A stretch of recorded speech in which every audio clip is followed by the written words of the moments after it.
So for those of you who don't know me or haven't seen me around before, my name is Miss Tinks. My actual name is Abby. My teacher name is Miss Lamb. My business name is Miss Tinks. The children at school get very confused over it all, but I answer to most things nowadays. So as Miss Tinks, my main aim is to share my knowledge of personal development with children, mainly across primary schools, but I do work with some secondary schools as well, including my secondary school, which I actually went to, which was nice. So for me, I studied personal development and still do study personal development for a long time. My mum joined a network marketing business when I was 14, and they really push personal development reading on you because you are your own boss. You've got to manage your own time, you've got your own targets and things like that. And I kind of naturally fell into it because I really needed personal development at that time. I didn't know it and it felt very tedious at first, but I really needed it.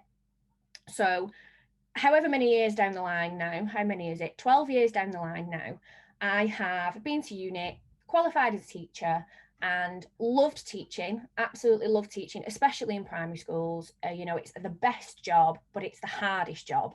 And due to various things going on at various points of my life in my teaching, I decided that full-time teaching was not for me. And I wasn't sure exactly what to do, but I knew that I had this absolute passion for personal development. Even though I had no obligation to, I was still reading, still learning, courses, listening to personal development speakers on YouTube. And I thought, you know what, there is such a market for this to teach younger ones about it, because it's not something that anybody does. Nobody sits down with children and explains why things are the way they are as much as I had when, I was really fortunate. I had my mum did that a lot with me and explained things to me. And not everybody does that anymore. So as teachers, it's kind of important that we start bringing this in. And then obviously the government clearly read my mind, because next thing you know, it pops into the curriculum that personal development needed to be a thing. So I was like, brilliant, let's have a look at how we can pull all this together.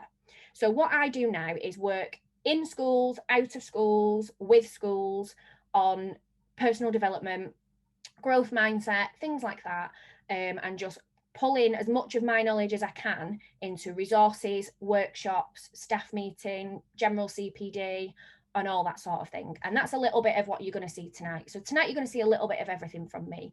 I'm going to give you some of the neuroscience for your own development, some of your neuroscience that will help you. It's in a really kind of child-friendly way that I try and do this, so that we can help children rationalize their own personal development, thoughts, feelings, etc.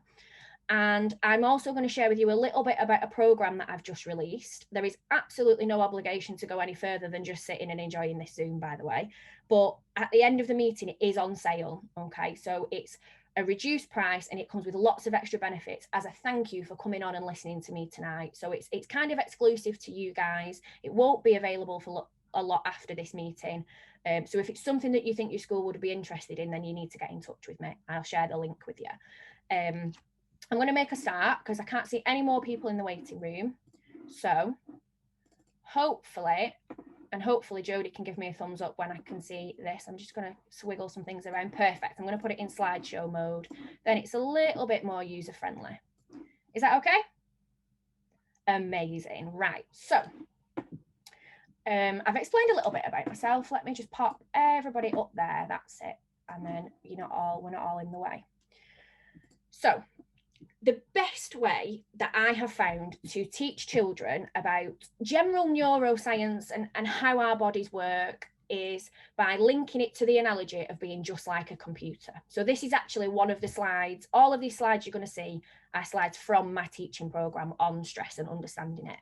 So we talk about having storage where we save information just like a computer.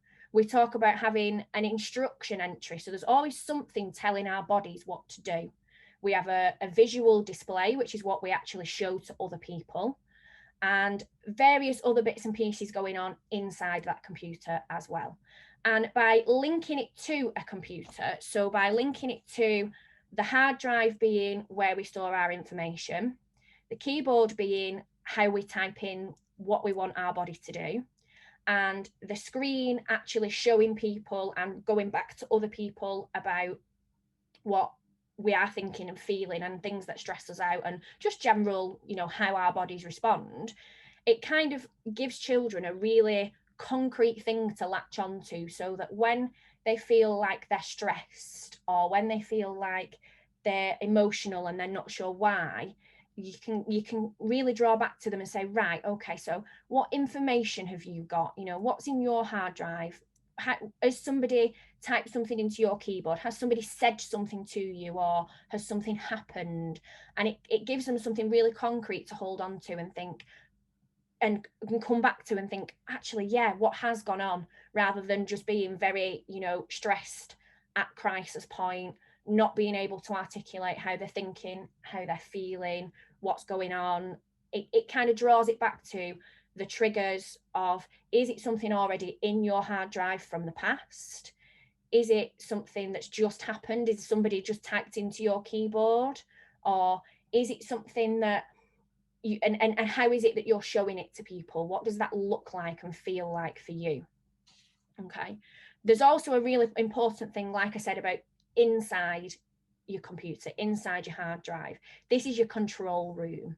And inside the control room, inside your bodies, you have hundreds of thousands of switches, constantly turning on and off things like your emotions, turning on and off the chemicals in your brain, turning on and off pains and aches and tummy, you know, like tummy pain and things like that.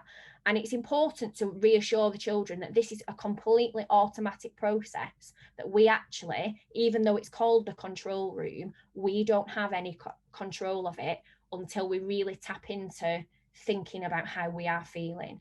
So initially, when you first start this program with children, and when you first start this discussion with them, you'd talk about how we have this computer, but we're only just realizing that actually we've got a little bit more control over it than we think. And this control room right now isn't really working for us sometimes. And that stress is a completely natural feeling because it's out of our control and it's your body responding to things all the time. Actually, what's most important is you can tap into that, you can do something with it, and that's where you then have further conversations about things like prevention strategies, what stress actually feels like for different children, because for different children it can be completely different. You know, every child responds differently. And you can really have that open discussion then where they feel like they can come back to this idea that they are just like a computer. This is completely normal, and that is something that they can do about it. So it's a really nice way to tie it all together for children, especially younger children.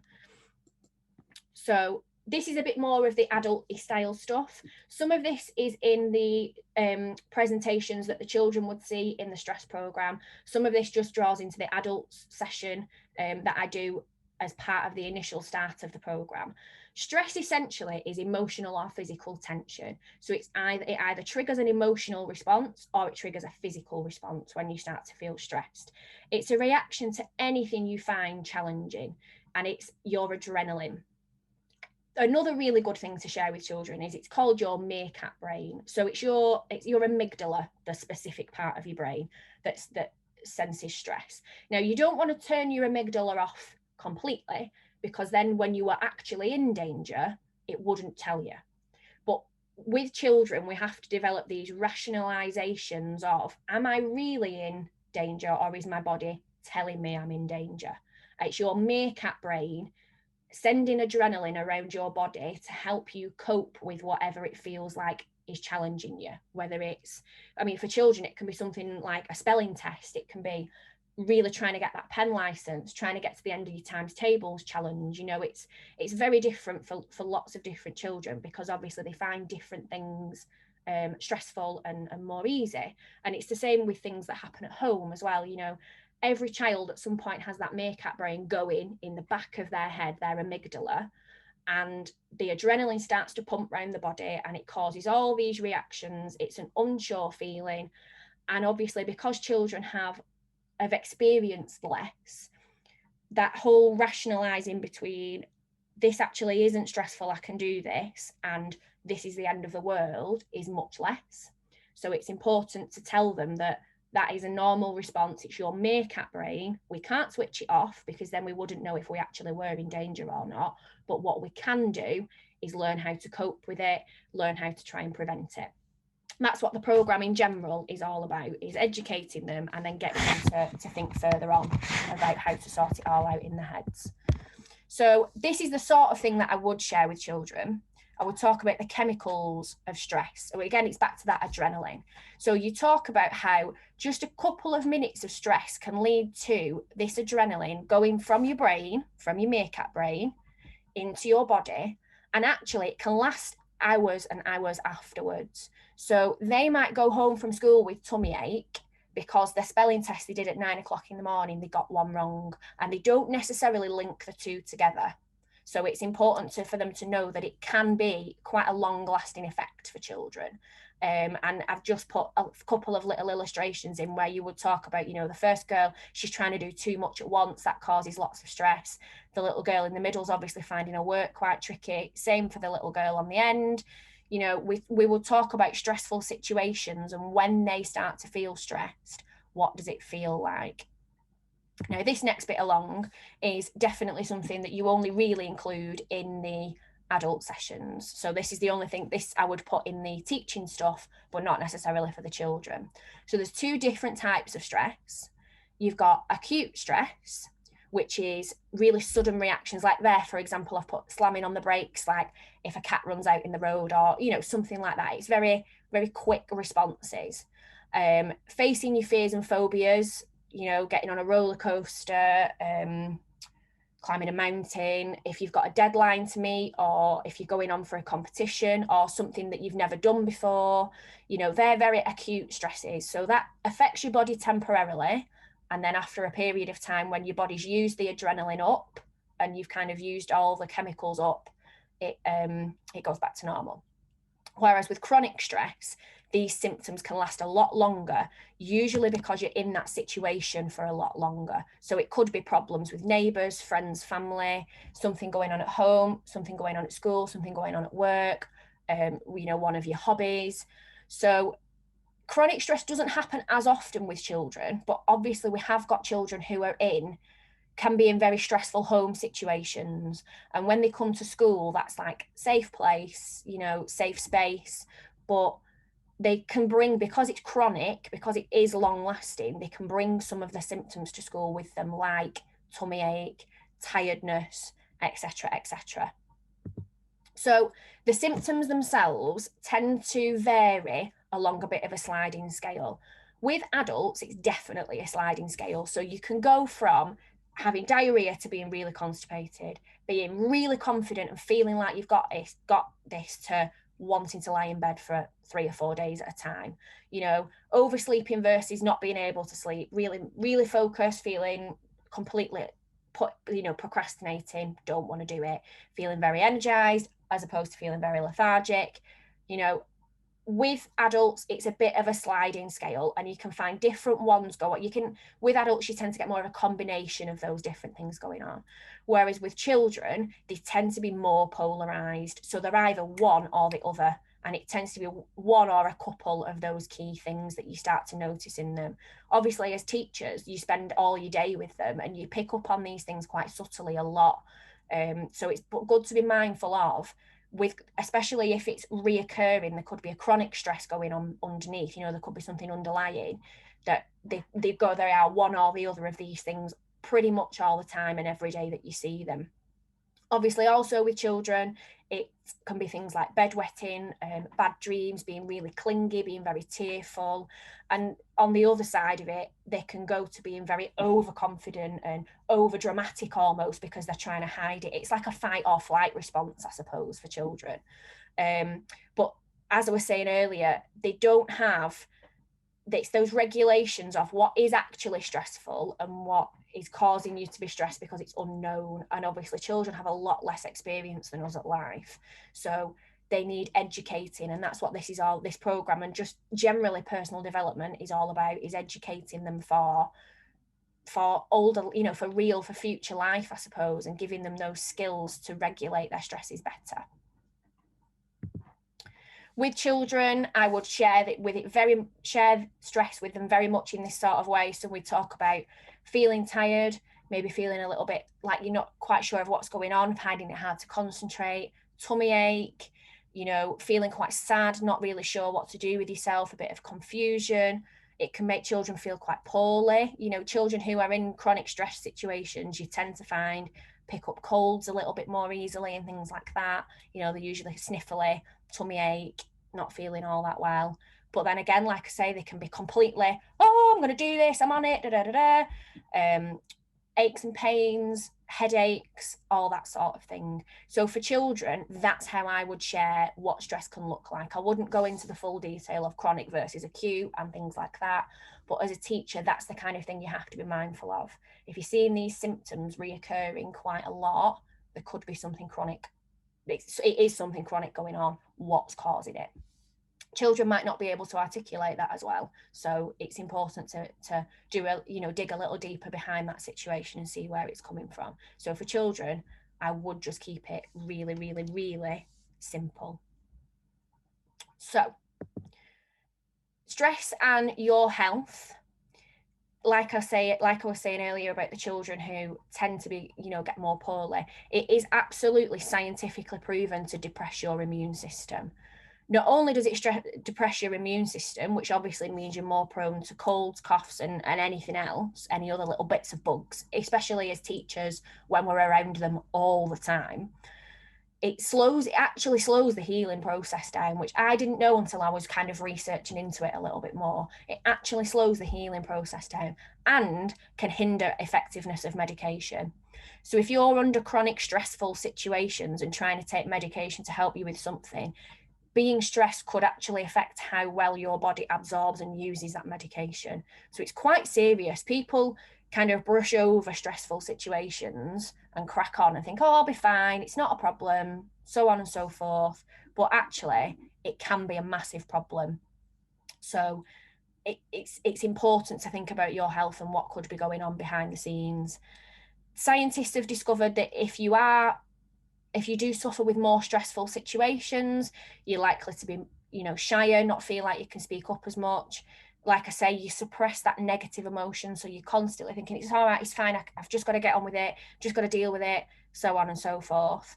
And you can start to find yourself being quite unassertive. So like you kind of, you know, like you've not got your head in the game a little bit, I suppose, and you're overly cooperative all of a sudden. So you're trying to do your best to just please people and get it over and done with because you just want it off your back. It's one less thing to think about if you've got it done. And again, that all applies to children as well. But it's useful to bear in mind in a very stressful job, those things. That's why I put that in there, because, you know, it's really good food for thought, that to think about. So in terms of the actual program, in terms of what the program teaches, the resources are very differentiated. They are now set for home learning, which is fabulous. But I'll show you some more slides that kind of go through the different bits and pieces. Basically, what you're looking at here is one of the slides from a session on, it's called the 4 A's. So it's the 4 general responses to stress and strategies that you can use. So with the children, with the program, if you wanted to know more about it, it kind of delves deeper into prevention strategies, coping mechanisms, and all that sort of thing. And with smaller children, you would basically give them a key message. So this particular slide that I wanted to show you is differentiated in that there's 4 different strategies there for avoiding stress. For example, taking as much control as you can of what's going on. You know, you can't control everything, but things that you can control, try your best to.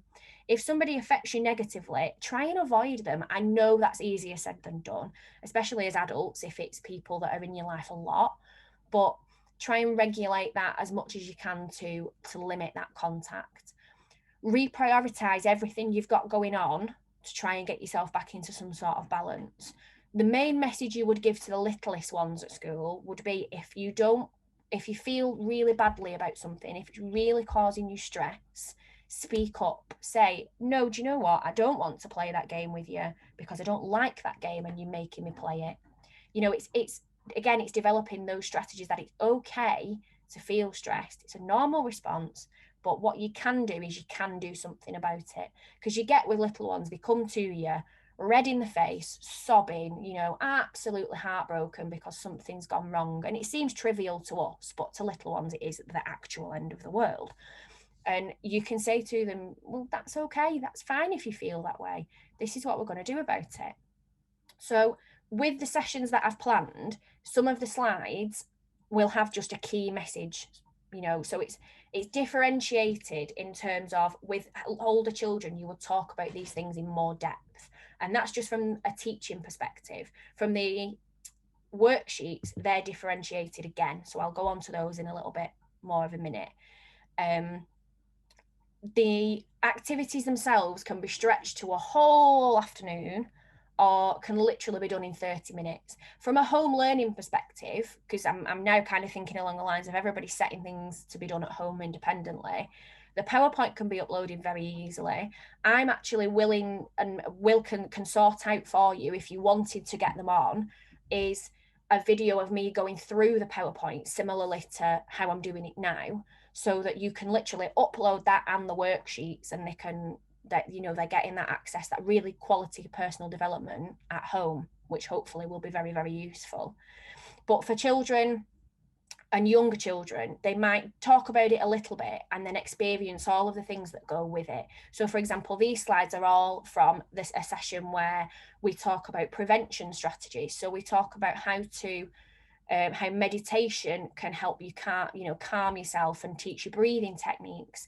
Getting out into nature can be a very calming experience. Practicing mindfulness, it can, when we talk about all the different benefits of those things as well, and you would do that with the children and say it's very good for you because, and as if you were doing it in school, you could do the PowerPoint and then spend all afternoon practicing these various things. And it's similar with other sessions as well. You could spend all afternoon actually utilizing these strategies so that children can they've got things to take home with them. It's like they're learning the science and the skills as well, basically. So you can keep it very short and they learn the skills, or you could extend it to a whole afternoon where they actually put all the practice in there as well. Okay, so there's various different things you can do with the program. It's incredibly flexible. I wouldn't have it any other way because I don't really want it to be a prescriptive. You do this, you do that, you do this, you do that. The sessions are split into 6, so you would follow them naturally, obviously. But then the resources are differentiated 4 different ways. Like I say, there's certain parts of each presentation you would and wouldn't discuss with various ages of children. So it can all be adapted to suit. You can make it for 30 minutes, you can make it a whole afternoon. Here's another example of just some of the differentiated resources. So the sheet on the left is for the early years. This is another one where we talk about affirmations and coping strategies and things like that. So instead of thinking, I can't do this, try saying, I've got this. Instead of thinking it's too hard, try saying it's tough, but I can do it. Now with your littlest in reception, you would literally just be saying to them, what do we think? When we think I can't do this, what do we say? And it's like a mantra that they can practice. They can sing it at you, they can shout it at you, they can do whatever it takes to get it to stick, and then they can colour the sheet in afterwards. Nice little bit of colouring in there for them as well. Whereas with the oldest children, with your upper key stage children, you would get them to write down a negative thought they had. So this will probably end up being very specific to them, a negative thought they've had, and instead how they can change that. So that as soon as that negative thought comes into their mind, they've got a coping strategy to change it and make it a positive experience rather than a negative one. So that's an example of how they're differentiated. They are differentiated into early years, key stage 1, lower key stage 2, and upper key stage 2. So for every activity, there's 4 different things that you can be getting on with. Here's another example. This is our final session. So we talk about in the final session a little bit of goal setting and things like that. Now with the littlest, it would be, when you're older, what do you want to be? What do you want to do? Draw a picture, tell me all about it. Whereas with the older ones, with the year 6s, who are obviously starting to think now about getting ready for high school and what that might look like, they've got a habit they could try working on. It could be getting up 10 minutes earlier in the morning and making the bed. It could be anything. There's all kinds of things you could think of. It doesn't have to be school related at that point. But then they can set a goal of, before they finish school, is there anything they want to achieve? Before they finish high school, so thinking about like what GCSEs and things they might want to do, depending on what jobs they want to do when they're older. And then when they're older, what might that look like? So we've gone from stress is a completely normal approach. It happens to everybody. This is what we're going to do about it. This is how it feels. We've got some coping mechanisms. We've got some affirmations. We've got some goal setting. So it turns what could initially be perceived as quite a negative focus into something very positive. It's saying to any children that are struggling with it that it's completely normal. This is how I'm going to get myself out of it. So hopefully you'll find that it gives them lots of strategies of working through it. So we're not pretending it doesn't exist and ignoring it.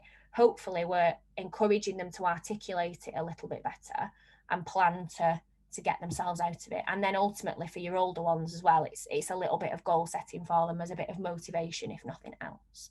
So I'm going to pop back off my screen share and just explain a couple more things. I hope that all made sense. I'm glad I've rattled through it in nearly half an hour, because that was what I was aiming for, 40 minutes at the most.